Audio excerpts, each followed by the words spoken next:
Obviously, Trump-Intel deal, basically the US government gets 10% of Intel. The main reason is, I understand from Trump's point of view, he's somebody who likes to make a deal. And his whole point was that if I'm going to be giving you free money as the government with subsidies and the CHIPS Act and all of this, I should be getting something back for it. So we don't want to give away free money anymore. We want to win for America. We want to win for our people. Whatever is the benefit that Intel will get from this investment, which is huge. He wants obviously the American people to benefit from it as well. And maybe I'll just throw in a bone that you can chew on from there, Amir. The point is that I would like to look at this problem in two angles, actually, or like this news. I wouldn't call it a problem, to be honest, yet. Let's see where it will fall. US government have stepped in many times, actually, and bailed tech companies or insurance companies or banks or whatever.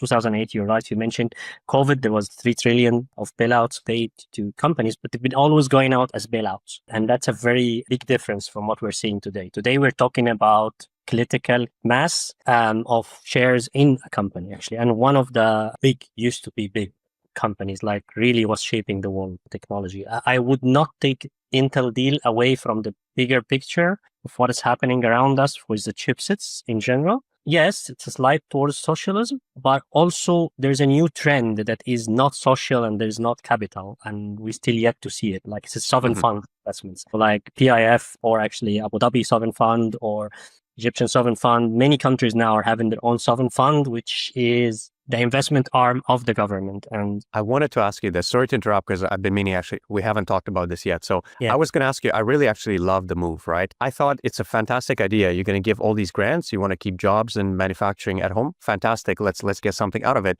I'm not sure that taking a 10% direct stake as the government is the best way to go about it. Obviously, you're in the venture space as well. You do deals with startups. So is there a way, that was my question, what would be a better way to structure this in a way that it doesn't creep into socialism and, kind of... The point is, as a capitalist economy, the government has 2 roles: exclusivity on violence, to keep the economy running and make it an easy place for investors to work and create jobs. It's only 2 roads. You cannot do anything else in reality. Even in the modern capitalism, there's no even healthcare. Like it's all privatized. So you just be exclusive on violence and you make sure that your economy is growing. So stepping in and playing and finding different names to it, be it a sovereign fund, be it an act, be it a grant, I haven't seen it ending well anyway. But it's an equation. And what I like to say is that, and don't get me wrong. What is the trade-off? If it's an equation, what is the... Not just that. No, it's not about trade-off. It's an ecosystem. They have an equation. It's an end-to-end. And it's been working that way. If you start readjusting your puzzle on that level, it's really you are adjusting the tycoon. And when you are imposing things, you need to make sure you are abiding by the rules of your ecosystem. Otherwise, you shake the system. Not bad, but it's a revolution.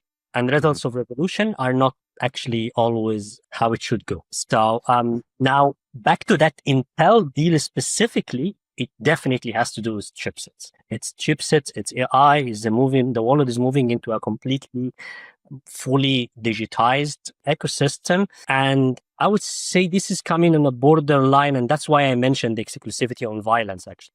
It's a borderline, actually, national security for the US, and that's how they're portraying it. This is how I think about it. Sorry, go ahead. You wanted to say something about the consequences. Yeah, maybe I'll take us maybe like down a deeper rabbit hole. But before we kind of move on to that, where do you personally draw the line? Let's say Germany starts to do this, from next year. They say, hey, we don't invest in our startups enough.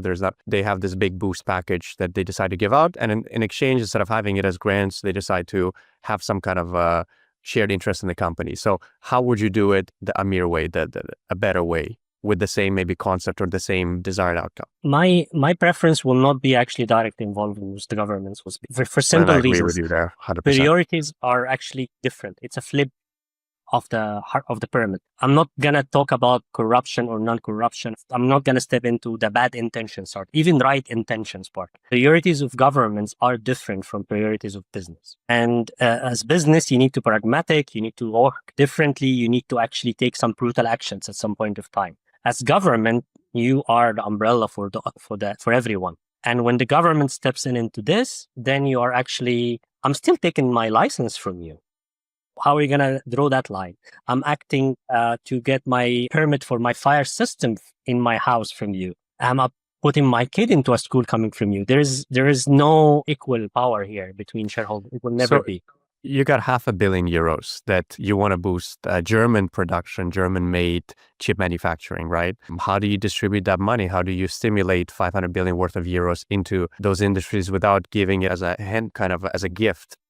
Yeah, but so how would you go about it? Contracts. As a business, what you really aim, it's like, it's a marketplace, right? You're a tech business. You are in the marketplace looking for two things. Either looking for contract to source funds or contract to sell products. What is easier than actually creating contracts and pay in advance to your contracts? Actually, funny enough, these deals started like this. So you say, I want to build a couple manufacturing facilities, let's say 5 throughout different cities in Germany, open the bid to all the businesses that want to apply and let them or I'm looking boost up.